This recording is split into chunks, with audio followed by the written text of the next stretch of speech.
त्याला सांगायला आलो आणि सगळीकडे जाऊन सांगतोय, खास असेच मतदारसंघ निवडले, हिंमत द्यायला, ताकद द्यायला. कारण आम्ही तर लढत आहोत, दिल्ली शहराच्या विरुद्ध लढत आहोत, गुजरात मधून जे आक्रमण करतात त्याच्या विरुद्ध लढत आहोत. मी फक्त तुम्हाला सांगतोय, जर तुमच्यावर कोणी हात उचलण्याचा प्रयत्न केला, तुमच्यावर कोणी दादागिरी करण्याचा प्रयत्न केला, तर आपलं सरकार येतंय, त्यांना बर्फाच्या लादीवर झोपवण्याची जबाबदारी ही माझी असेल. आदित्य ठाकरेला जनाची नाही मनाची थोडीशी लाज असती तर योगेश कदमला गद्दार म्हणायची त्याला हिंमत झाली नसते.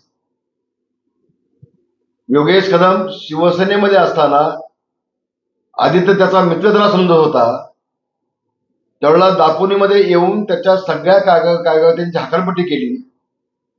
दापोली नगर परिषदेच्या निवडणुकीमध्ये त्याला एकही एबी फॉर्म दिला नाही आणि स्थानिक आमदार असताना त्याला उचलून बाजूला ठेवला. लाज वाटत नाही तुला? गद्दारी तू केलीस, योगेश कदमांच्या पाठीशी खंजीर खुपसण्याचं काम तू केलंस आणि आदित्य तू मला काका काका म्हणत होतास ना. मग तुझा बाप मुख्यमंत्री झाला आणि काकाला भाग ठेवलीस आणि काकाचं प्रधानमंत्रीपद तू घेतलंस. मग तेव्हा रामदास कदमच्या सारख्या काकाच्या पाठीत खंजीर खुपसताना तुला थोडीशी पण लाज वाटली नाही का? गद्दार कोण?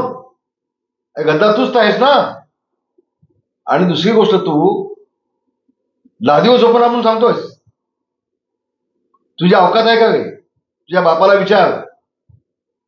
नारायण राणे आणि राज ठाकरे बाहेर पडले ना, तेव्हा तुझा बाप गाडीवरती पुढच्या सीटवरती मला बसवल्याशिवाय मातोश्रीतनं बाहेर पडत नव्हता.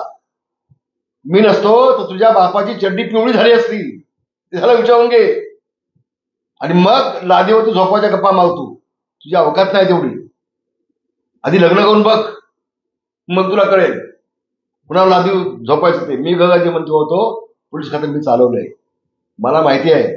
पुन्हा लादीवर झोपायच्या, कुणाच्या लालबंद्या करायच्या, कुणाच्या कुठं फटके द्यायचे, कुणाला कशी काढायची. तुला अजून फार दिवस बघायचे आहेत, फार पावसाळे काढायचे आहेत.